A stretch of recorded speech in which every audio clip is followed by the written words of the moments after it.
Hello everyone and welcome to the Training Court TCG, a Pokemon TCG podcast and channel where we talk about anything and everything relating to Pokemon the TCG.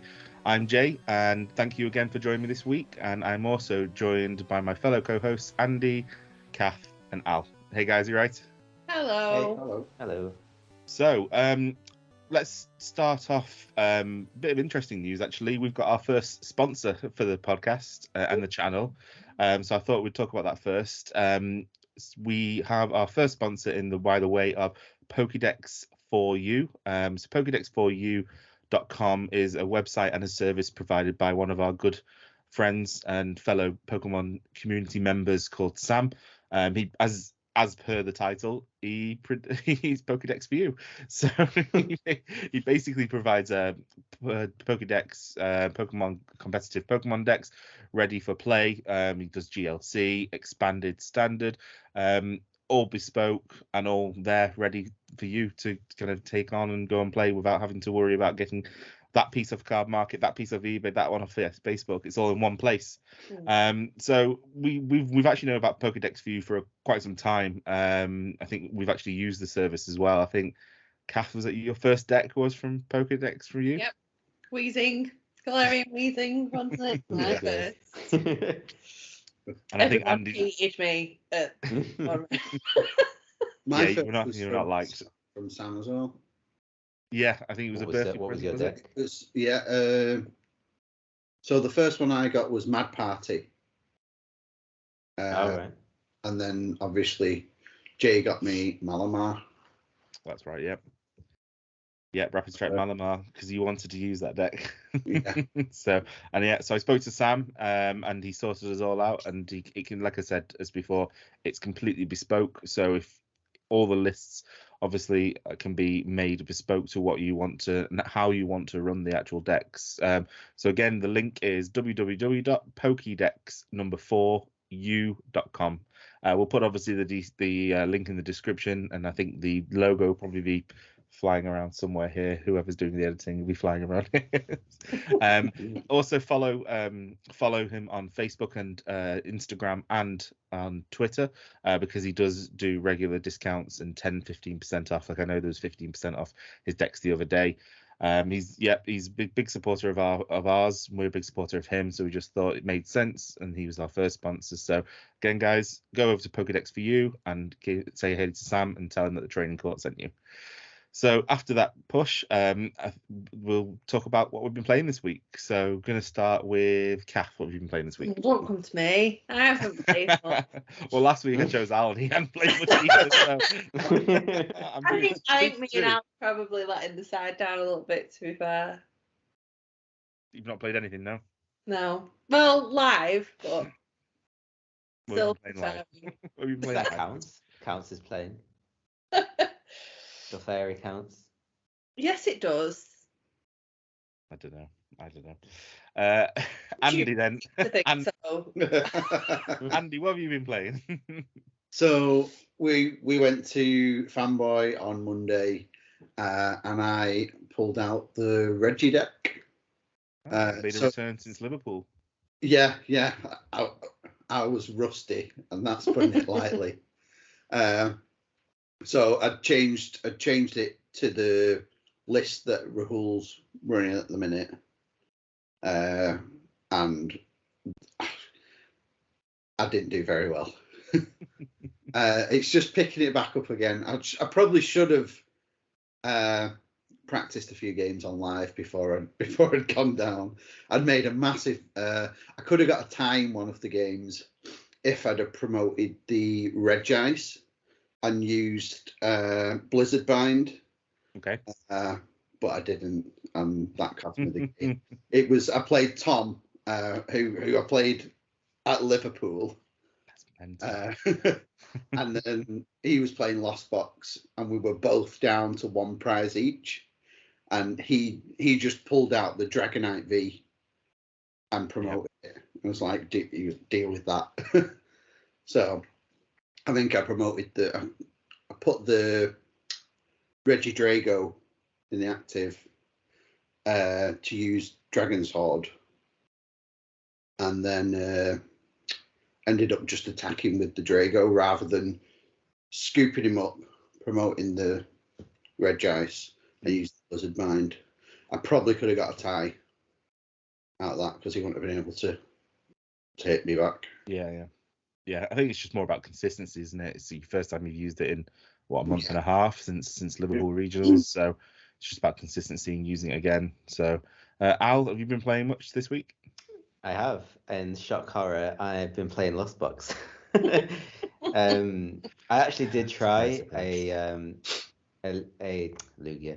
I did try a Gardevoir deck, but not a Gardevoir EX because you obviously can't. But it was Mewtwo and the Curlier engine with Zacian as well, Zacian V, just to try out some Mewtwo action, but it didn't do very well. So I just went back to Lost Box. I actually have been playing. I downloaded Azul's deck from his winning deck from Melbourne, and just thought I'd give his deck a go, and I didn't change anything. I just did play the straight deck, and it's really good.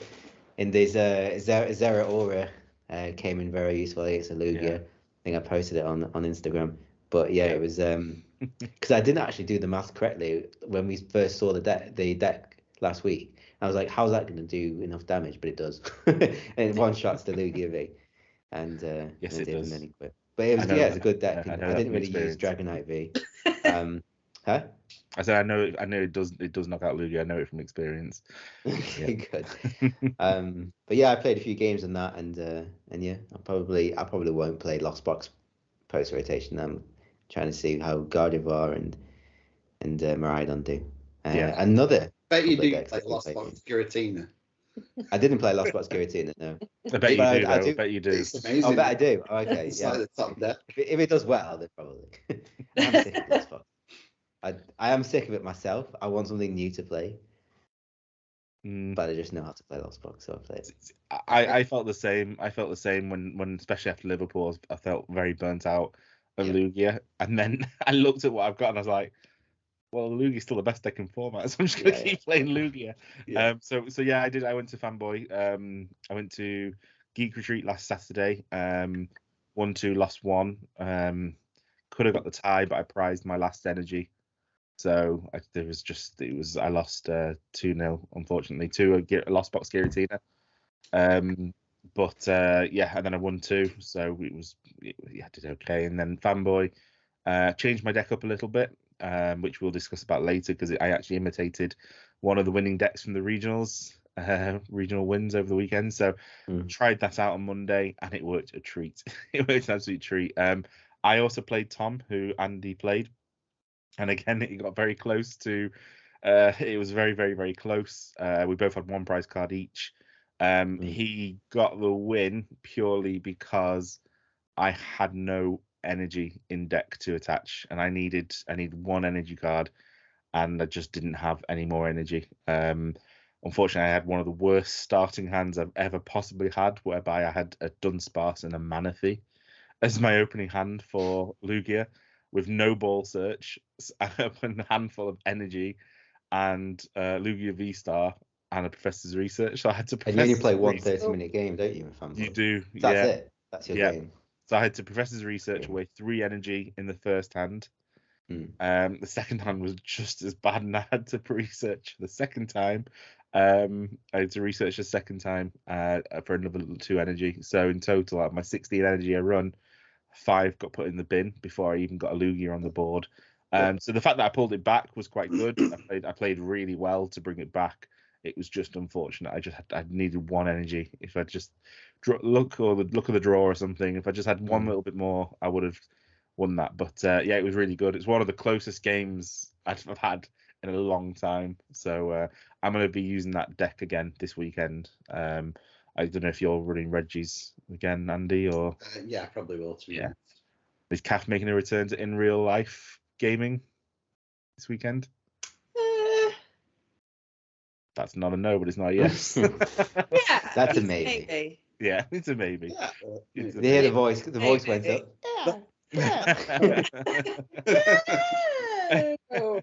Yeah, maybe. Well, talking about in real life gaming, we actually posted a video this past week of our tabletop game of Miraidon EX versus Gardevoir EX. It's a little bit of a taster using some proxy cards. A little bit rough from my side. I think I made mistakes. Andy put Everyone. stage 3 down as a basic. Even made mistakes. She wasn't playing. But I just want to thank everyone for watching it. It's done really, really well on YouTube, and we're obviously wanting to do more and more of those types of tabletops. So we're going to be improving our setup, and doing as much as we can and doing more as soon as possible.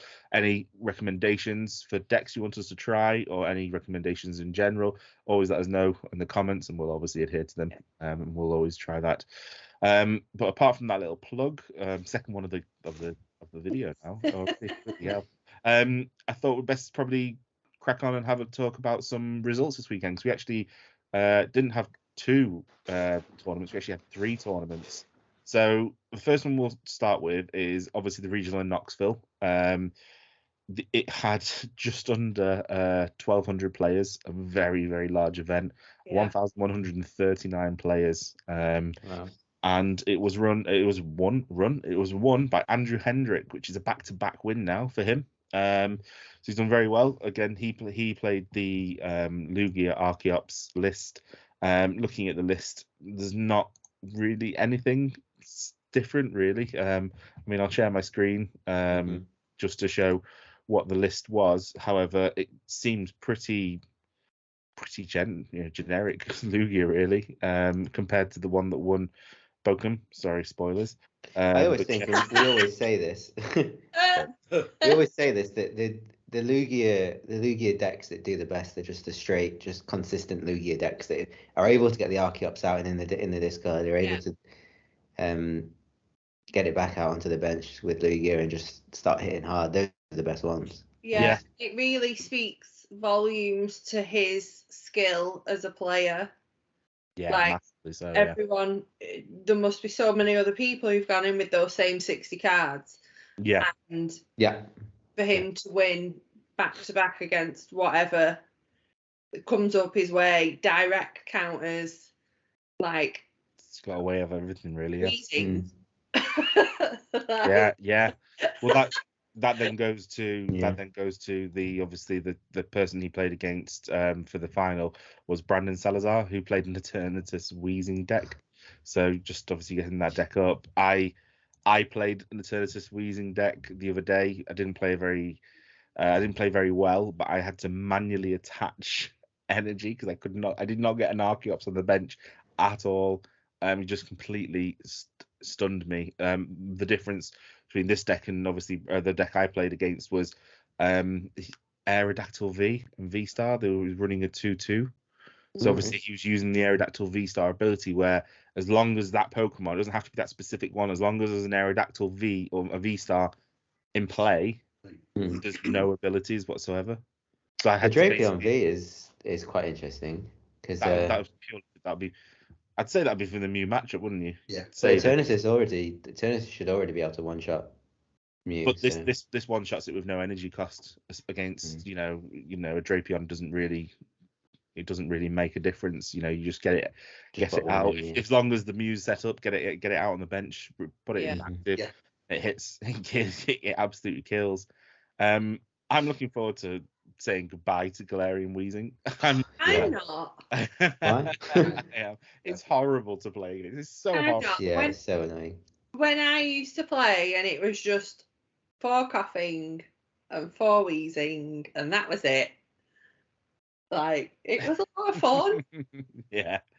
Actually, I just remembered. For me, yeah. Yeah. Well, for you, yeah. Not for anyone else. Yeah. I just actually remembered I played on Fanboy. Actually, my first game was against this deck as well. However, he had the worst luck ever, and he literally had 1 coughing in hand. So he went first. He had 1 coughing, put it down. He used Boost Shake to basically get the Galarian Weezing straight onto it. I then got set up, but obviously because I didn't go first, I wasn't able to get my Lugia evolved, or etc. And then he then yell horned both of us, so we were both confused. And then literally, it was a flick of a coin really, and I was able to take the knockout in one hit, and the game was over in 2.5 minutes. But yeah, I've been playing, considering I didn't play Galarian Weezing or Eternatus at all recently, especially leading up to Liverpool. I played 3 in the past week, so it's obviously doing well. And obviously Brandon did very, very well to get obviously to where he was. Like you said, this deck is just purely to counter everything, counter and disrupt everything. You got the Temple of Sinnohs, especially for the Lugia matchups. You've just it's tough. So you got Marnie and Judge, 4 Marnie, 3 Judge. It's a lot of pure disruption. It's just pure disruption. So fair play to Andrew, and well done to Brandon as well. Looking at the rest of the decks, there's nothing really massive that stands out. Obviously, Andy mentioned Rahul. You copied his list. I thought what was amazing about Rahul, watching him on stream, was he was in one game, I'm sure it might have been day 1, he was able both times to get his what was it, a knockout on the first turn. His first turn, obviously he went second each time. He got his first turn knockout each time. It was the speed he plays at was phenomenal.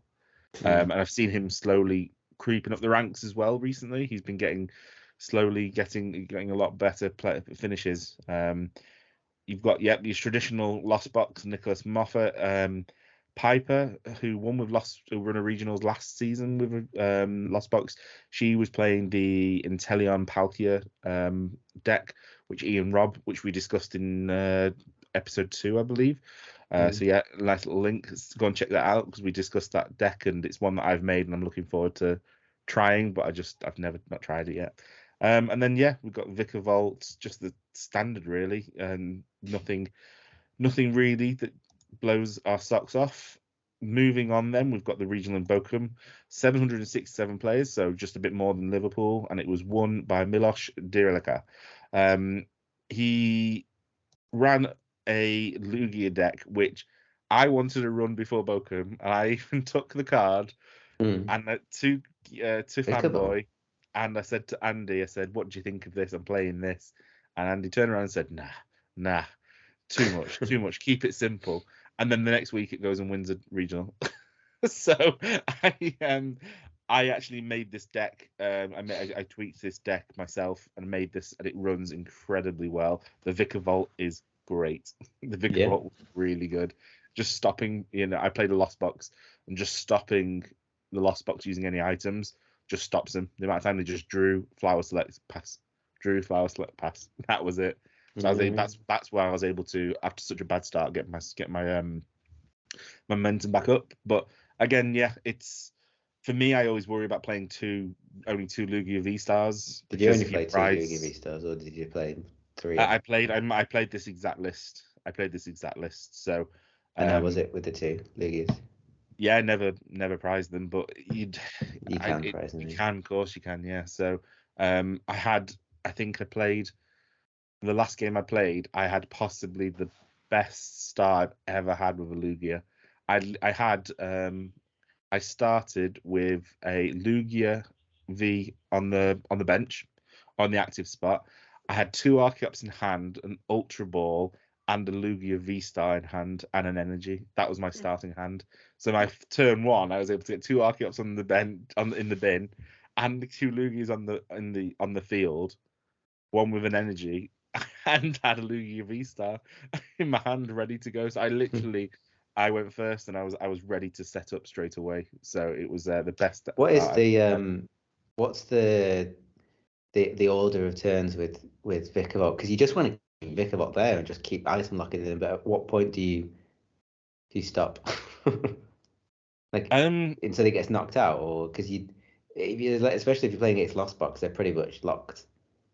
Yeah, they're pretty much locked. So I just kept hitting for 60, because I had the Zapdos on the bench as well. So it hits for 60. Okay. So it one-shotted Cramorant. So Cramorant had no chance against it. Comfy's 70 HP was just a little bit annoying, because it was just out of reach. But I was still able to stun lock him and then do powerful energy on him. At that point, powerful energy doesn't work. Play a Vikavolt deck. Powerful energy only works on colorless Pokemon. Oh, have we got an RTFC already this early on? Yes. Yes, he does. Yes, it does. All I'm right. just gonna pull the Okay. card up. Interesting. Pull the card up. There we go. Interesting. It provides colorless energy and attacks the colorless Pokemon this is attached to do 20 more damage. There we go. RTFC early on in the episode.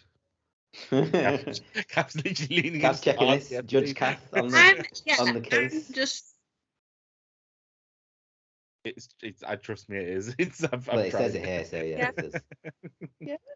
So no, you're not going to run a Vikavolt deck. It's just it's nice. It's nice to stall. It's nice to have that, especially Interesting. Yeah. it ran really well for me. I like I said, 2 of the games I didn't even get it out, but one of the game I did. It helped me get some time back when I had such a bad start. So it was quite good. But yeah, it's this is the deck that won the regionals in Bochum.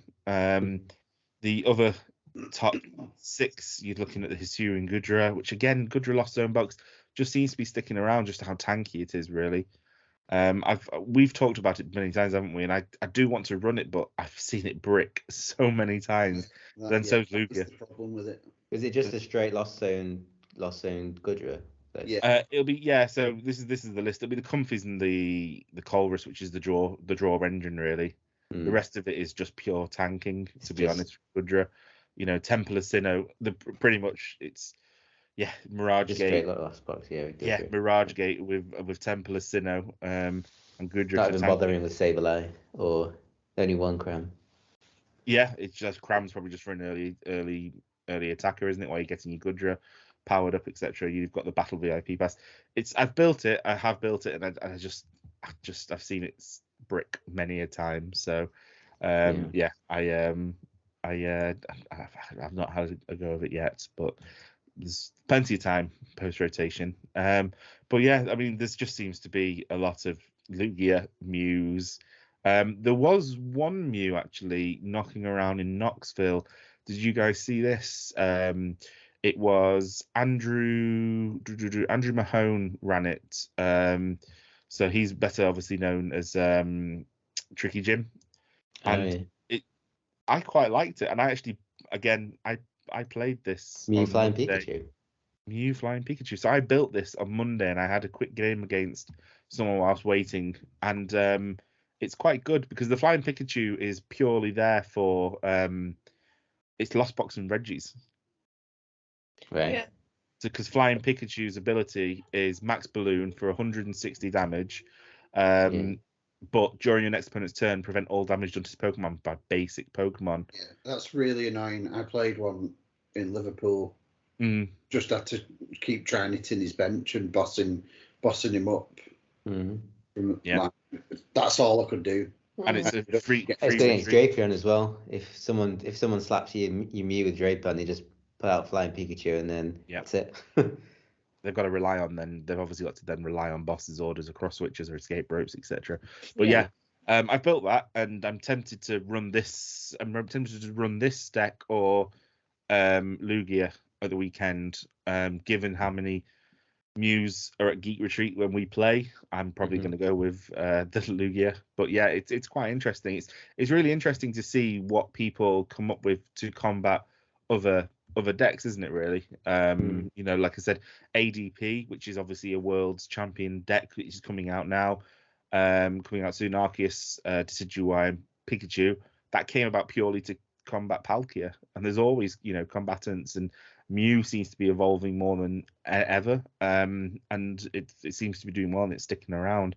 As discussed, though, there was one more tournament that we were not aware of, but it was the Champions League in Aichi over in Japan, and the winner was Shuzuya Yamamoto, and there was a whopping 3,140 players at this tournament. That's it's insane. It's mental how many there were, but it's an achievement that though, isn't it? Out of 3,000 players. Definitely so. Yeah, definitely so. I mean, it fortunately got won by a Lost Box. But I thought it'd be good to spend a little bit of time just having a look at these decks, purely because Japan are in the post rotation. So the Lost Box deck still winning tournaments. It's interesting because Scoop Up Net I thought would be the end. Scoop Up Net and Ordinary Rod going, I thought would be the end of There's Lost more than Box, enough switch but it's switch not. outs for Lost Box, so there's more than enough. So this is the deck that won out of 3,000 people. Yeah, nothing massively new, is it really? I mean, you've got your nest balls, Baby Sam. you've The got the beach baby court, Zamazenta. beach court is major for Lost Box. Being able to, So I didn't think it'd be that great when I first saw it, but it's Mm. so good. So I also good. see a lot more Sky Seal Stone around as well. They seem to be doing a lot more of them. Again, taking 3 or 4 prizes in one go, which just makes a big difference. There was one actually. Did you see on the Knoxville stream? I can't remember who it was. It was to get into. It was a winning in top 8, and it was it'd gone to time, and it was 1-1, and he was digging and digging and digging. It was a Vicar Vault deck. Yeah. Did you see it? Yeah. And We had a bit of a disagreement about that, didn't we? At the end, when because it should have been a tie. it should have been a tie. But they said they had a gentleman's agreement that it was not going to be a tie. Yeah. One of them had to win, which I think is quite honourable. I think that's quite Mhm. honourable. But it was so interesting to see how much dig, and it was literally every time you go quick board, he looks, the steel stone was there, and he just could not get it at all. And then he finally got it and took 4 prizes for the win. It was phenomenal. But yeah, obviously looking at the Lost Box, this to me seems very generic. What do you guys think? Obviously, Alex, you're the Lost Box expert. So- I'm hardly an expert. I just played hardly. It's far from an expert compared to most people. But the only thing that I can see, I mean, Zamazenta is not really new anymore, is it? I suppose. But yeah, I guess the only new things from post rotation. But other than that, I think beach court is major. Beach court is really, because one of the things, I mean, so you lose scoop up net, so you lose ability to be able to retreat, but you put beach court down and it's really useful for you, but it's also really useful for the opponent, so they're less likely to want to bump it. If there's a path there, you're like, I need to get rid of that path. But if there's a beach court, you'll be like, it's like training court, like, well, maybe I'll just use it and it'll benefit me, but it benefits Lost Box more. Yeah, because you're not having to use like energy. Yeah, because there's no air balloons either. There's no air balloon. Yeah, no air balloons, and all the pretty much all the cards that you want to be retreating like Comfy basically in Cramorant to get them out. Yeah, only has 1 retreat cost. Like you're not bothered about Snorlax's 4 or even Zamazenta's 2. The only thing that I think will make a big difference is obviously the fact that Scoop Up Net refresh the abilities. You're not going to have that option now, so I think you're going to have less unless you start. But that's just means you can't get 10 in the Lost Zone in turn 2. Exactly, like, it's fine. It's all right. Yeah. It'll just be a slower game. God. A slower game, yeah. That's always going to mean a slower game. Slow game with Lost Box. Which it is anyway. Yeah. With Lost Box, yeah. Yeah, no, brilliant. So obviously, congratulations. That obviously took the top place. Looking at second place was Riku Sato's deck with Gardevoir EX, which is quite interesting. So in fact, just before you click on that, just looking at the top 16, there's only 2 Gardevoir decks in the top 16. The rest are just like Lost Box and Muse. Like there's no real. I thought Miraidon would at least be there, but it's just the only 2 real new decks. One. Huh? Lugia. Is it Carbonite? Yeah, no, I mean like this. So there's Lugia, Lost Box, and Mew, which dominating it. I guess it's because it's the post rotation is new, but like there's only 2 Gardevoirs. I thought when Silver Tempest came out, it was all Lugia for like literally the first week. But I would have thought that maybe there would have been more Miraidon decks, more Gardevoir decks. Yeah. Too. There Like was one more. There's one Giratina. Let's have a look. Like Giratina's old anyway, like by this standard. So yeah, I'm quite surprised that there's not a lot of actual new decks. Yeah, just let's have a look at the statistics really. I really want to play Uncle. Yeah, it's apparently. Yeah, Big's doing quite well, isn't it? Yeah. Like the new game, just tanky. So, looking at this deck, then again, there's the Cresselia that you talked about. Yeah, I know. I saw that one and I was like, I said that last couple of weeks ago, and now it's being played. So, Emergency listen to us Jelly's if you quite want to have interesting predictions on what's going to win tournaments. Listen to us. So obviously the deck that I played for for Gardevoir was similar. Didn't play Radiant Greninja because instead of draw I went for Alakazam. Obviously you've got the Cresselia, you don't have the worry of the damage counters, so that's fine. There's Zacian, Shining Arcana and the Refinement. You can see here that they've gone for the 3 routes from Lost Origin. I'm sure you say that's Lost Origin. Yeah. Purely for the HP against Lost Box. Obviously you can't. If you had 260 routes, that's your bench going against Sableye. Which routes is that? Because there's one that turns off that you just choose an attack and you can't use it, which is actually pretty useful. Yeah. So the Silver Tempest one with 60 HP is the memory skip one, but that's where that does that's the ability that you just mentioned. Then that's the attack. But the problem is if you've got 2 of them in your bench and then Sableye. The other one is teleportation burst. Yeah, so it's 10 damage, and then you can switch it with your inactive Pokemon. So which is handy if you get stuck with it going second, and it's the only one in the active. Yeah.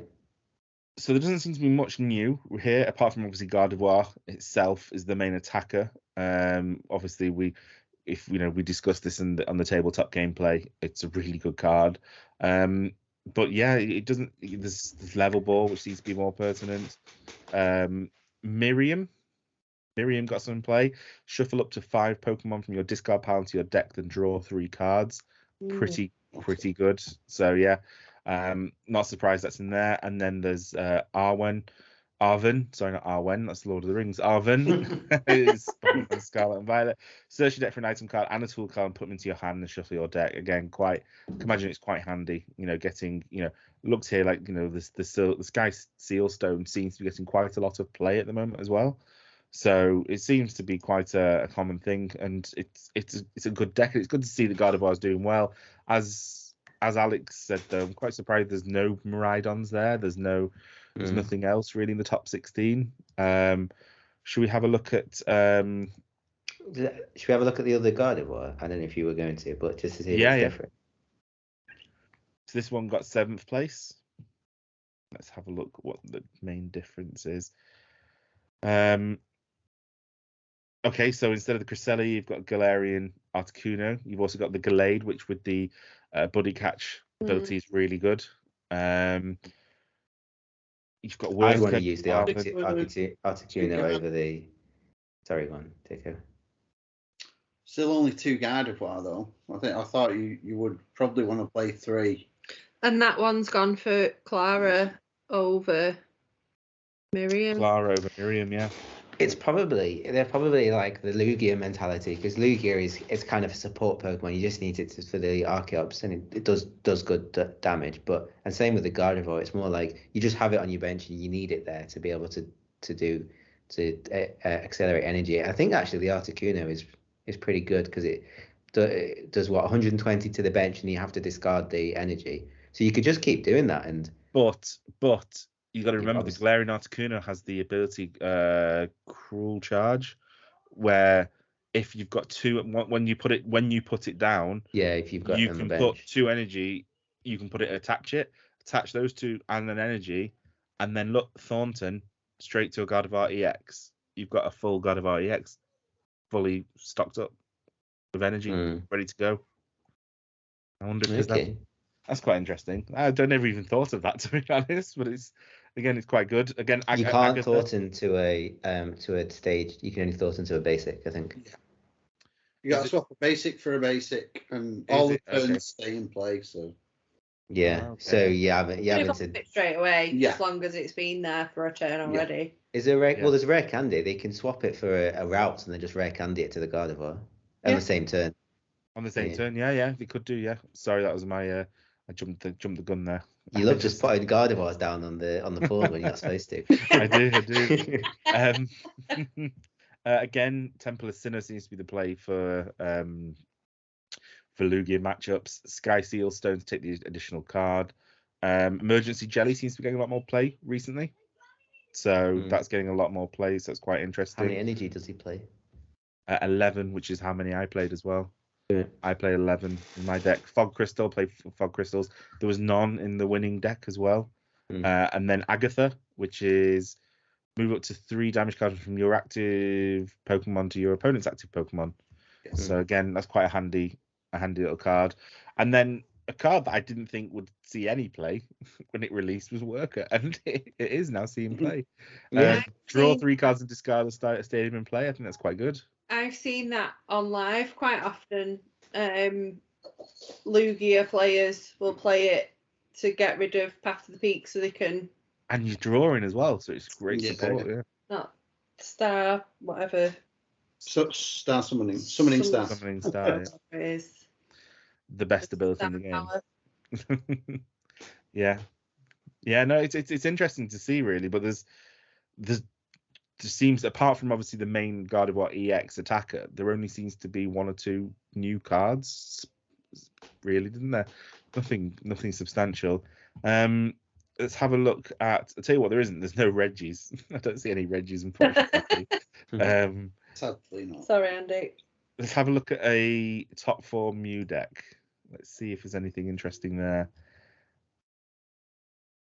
Okay, this is a mixed build almost. So it's the Meloetta. So it's using Meloetta with a lesser sparkle. So using Path to the Peak and Fusion Strike and DTE energy. Featherball and Nest Ball in place of Quick Balls, and the rest of it's, and then obviously Arvin. So, but the rest of it it's see many. Unless I'm not actually a Mew player, so maybe you can tell me. But do you see many decks that play both DT and Fusion Strike energy? No, it's either or. Really, at the moment, it's either or. You're either running, it's mainly you're either running a DTE build or a Fusion Strike build. The one you got for free on live, that plays both. Oh, right. Does it? Mm-hmm. Yeah, I've come up against a couple online that run both. Yeah. It seems to be a relatively standard deck. For Meloetta. Meloetta's ability is pretty good. It's 70 damage for every Fusion Strike in play, and obviously you can attach for turn, and you got a lesser sparkle, which lets you go into your deck and actually dig for him. So straight away there, if you can get those 3 going off, that's 210 damage. But that's the same as the Genesis. Well, it's not, is it? I suppose it's not, is it? But I was going to say it's the same as the Genesis. So basic. DTE. Yeah, that's probably the difference, and obviously you can use the Mew ability to do that, and then it's consistent attack as well. Yeah. So, because obviously when you use the Technoblast ability, attack, you have to skip your next turn, so you have to keep rotating the Mews out. Yeah. But yeah, as we saw, kind of like Nest and Featherball coming in, makes sense. Nothing else really massively different. Let's have a look at Lugia, if you don't mind me. Let's have a look. So the list of the 5th place Lugia is not available. Let's have a look at 6th place. Be interesting to see. I reckon it's going to be Single Strike. Yes. Single Strike, yeah. Yeah, it is. Tyranitar, Stonejourner. It's a weird deck, isn't it, to see? It's good. It works. What do they do, the Tyranitar and the Stonejourners? Hits very hard. Is it the one Stonejourner from... Oh, no, it's a Single Strike Stonejourner, isn't it? Yeah, so it's the one from Lost Origins. What do they do? Single Strike. So the Tyranitar just hits, I think, for 260, I want to say. Just outright for 4 energy. So obviously, if you've got your Archeops up, you can just generate that, and that hits pretty hard. The Stonejourner from Battle Styles is during, if a stadium is played, it does 30 more damage. During next turn, this Pokemon can't use Giga Hammer, so it's 2 fighting and 1 colorless for 120 damage. It can just hit really hard. It just hits really hard. I'm sure it's for there is a matchup as well. Arceus. I think it'll Arceus, Stoutland, all the Hisuian Zoroark, and obviously Miraidon. It can hit hard. You put a choice belt on this, it hits 300. Yeah. For two fighting and 1 colorless. Does he play choice belt? He doesn't play choice belt. No. Oh, he plays the Single Strike energy. Doesn't that do 20 more? Or is that the one that just 20 more damage? Yeah. Yeah. So okay, so you could just stack it onto Stone Joiner, I suppose. does it stack, Andy? Because Yes, it it does. does. it does. Yeah, it's like powerful, isn't it, for 5? Yeah. Yeah. So, and that's E-regulation, so it's still in play. Nest Ball, Capturing Aroma, we'll see a lot more play of. Professor Burnett is an interesting one because I was an advocate of playing it and no one else wanted to play it. Like, no one else was playing it. And we even had a discussion, didn't we, with someone in Fanboy Handy about playing it and the benefits of playing it. But yeah, it's... Radiant I think Serena it as should well. be a It's a weird staple one. for Lugia.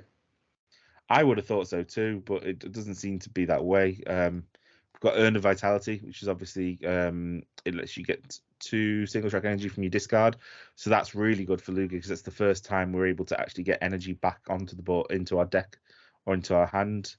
Zinnia as well. Zinnia's Resolve. Yes, you can. Yeah. So again, What's cards Zinnia's that we've Resolve? not seen. What does it do? I'll show you now.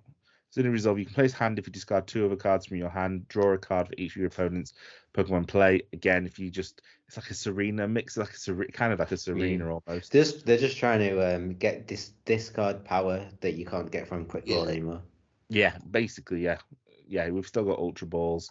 We do have a new stadium here, 2 count of Mezagoza Stadium. Once during each player's turn, that player may flip a coin. If heads, they search your deck for a Pokemon card, put it in their hand, and shuffle their deck. Handy. Seems handy. Yeah. It's just like a Cramoratic, I guess. You can, but for Pokemon. No, Pokemon. Yeah, just for Pokemon, and you don't have to discard. But yeah, it seems relatively what's kind of going around the internet at the moment. To be honest, a lot of people are playing that. Single strike seems to be the way forward for Lugia. So I don't think Lugia is dead and buried yet. However, I think it's not going to be as pertinent and powerful as it was, but I will still keep playing it. Was Stoutland wasn't a D ranking, was it? No, Stoutland wasn't D ranking. However, the main benefit of Stoutland for Lost Box was to attach powerful energy to take the knockout. Powerful energies is what's going. So So that's kind of like an overview of obviously what happened in Knoxville, what happened in Bochum, and also what happened in Japan over the past week. So we've seen some new decks, some new cards. It's kind of got me a little bit excited for the new format. I think I'll be more excited when E and F regulation is moved on, because then it'll be purely the new base, base set, etc. But we've obviously got the pre-release coming soon. We went through the pre-release cards last week. It's all coming around very quickly because we're now in March, so it's flown by, hasn't it? Okay. Well, I think that's kind of probably going to be it for the looking at the decks and looking at the results. Is there any tournaments coming up this week? Any you're aware of? I don't think there are there this weekend? There is a fair few coming in America, which we discussed. I think there's a break, isn't there? I think there's a fortnight. Well, we just had 3 this weekend, so maybe they need a break. Yeah. Definitely. So let's move on to our next section, which we've kind of already had. However, we did have one planned, and the first one was unplanned. But I thought, why not? Why the hell not? Let's go for 2 RTFCs in one podcast. Don't say we don't treat you. So, Kath, do you want to take it away for the planned RTFC? Yeah. So I have chosen Raihan. A bit of a discussion we had, didn't we, when we were watching a match on stream, where Wheezing knocked out, damage from poison knocked out a Pokemon in the Pokemon checkup phase, and the competitor played Raihan in his next turn. So the card reads, you can play this card only if any of your Pokemon were knocked out during your opponent's last turn. Attach a basic energy card from your discard pile to one of your Pokemon. If you do, search your deck for a card and put it into your hand, and then shuffle your deck.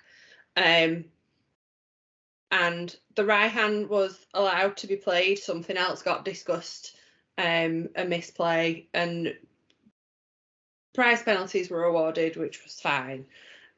but they let the Raihan be played. But the official rules is actually Pokemon Checkup isn't in either player's turn. So poison damage doesn't proc Raihan. So Yeah, which I didn't know until I played on TCGO or TCG Live, and I was playing with Raihan and it knocked out by Weezing. And I was like, it's fine, I've got Raihan, I can do Raihan next turn, and I couldn't. And I was like, all right, I guess it doesn't work with with poison. Yeah, which is really annoying. Another reason to hate Weezing. It's interesting that it wasn't caught though, especially in such a high-profile match as well. Yeah. There was a prize penalty, but that was because he Orangarooed under Weezing under ability. Yeah, interesting. You saw a card that he shouldn't have seen. Yeah, I felt bad for him watching him play because he'd been struggling the whole match. I think was it top 8? Yeah, I think it was a top 8 match. And bless him, he was struggling the whole match against Brandon, who just had 2 Weezings, so even if an escape rope came down, it was the other Weezing. Yeah. And he found, like, he'd seen this play in his head, and he'd already played out his turn and knocked out this Weezing, and he was just it was just like muscle memory, automatic. Yeah. The Raihan got the energy out, searched the deck, shuffled it, Orangarooed. And that was what they picked up on because he was in ability lock when it was the Raihan element because he didn't have a card. It's really easy to go into automatic mode. I think I did it in Liverpool, and I was playing when I was playing one game, and I think I was playing against an Inteleon Palkia, and I had such a poor start, and I didn't get anything into the lost zone until he had 1 prize card left, and I hadn't had anything in the lost zone for absolutely ages. And then I was like, at some point, I put Cramorant in the active zone. I was like, oh, I'm just going to use Cramorant, and I knocked out his. I did 110 to his Greninja, and then he scooped up his Greninja and we carried on playing. And then like a couple of turns later, he was like, but wait, you don't have it. You've only got no, because I mentioned I was like, oh, this is such a bad game. Look how many cards I've got in the lost zone, just 1 at the moment, and we're on turn 7. And he was like, wait, didn't you just use Cramorant before? And I was like, oh yeah. It is difficult, isn't it? You go into autopilot. The amount of times I've been on, Path to the Peaks, and I'm like in my head thinking, right, how do I get around? Not Path to the Peak, how do I get around this? I'm like, right, Lumineon down, Luminous Sign. I'm like, what? No. Crobat. And I've now put a useless 2 prizer there. So sometimes you go a bit stadium blind when you. Definitely. Gatejar Bog. Yeah. If we ever play, it's like it's not even there. The bog. You probably don't do it to yourself though. I remember putting in Path in my Arceus Regidrago deck, and I just put Path down. And I was like, okay, now I'm going to use Arceus Star Regius. I was like, I can't do it. No, it is good, but it's interesting that one. Maybe the judges should have RTFC'd, eh? Brilliant. Yeah, definitely should. Yeah. No, brilliant. Well, I think that kind of wraps it up for this week. I just want to thank again Alex, Kath, and Andy, my fellow co-hosts, for joining me again. Another week of talking Pokemon, and people listening. It's can't ask for much more. But I want to say thank you to all you out there listening as well. And again, thank you to our main sponsor for the episode, Pokédex4U.com. If you want to catch us, we've got numerous social media channels which we're putting a lot more shorts. We're putting Instagram stories, reels, I think YouTube shorts of all our plays on live. And again, like I said, more new content coming on a regular basis. So social wise, we've got Twitter, which is at Training Court. We've got Instagram, which is at The Training Court TCG. We've also got YouTube, which is The Training Court TCG. And then if you can now listen to us on Podbean, which is thetrainingcourt.podbean.com. So you can catch us on all those channels. And drop a like, subscribe, let us know what you like, let us know what you don't like, and give us some hints and tips of what you want to play and what you want to see us play in the future. But again, I want to thank everyone, and I'll see you all next week.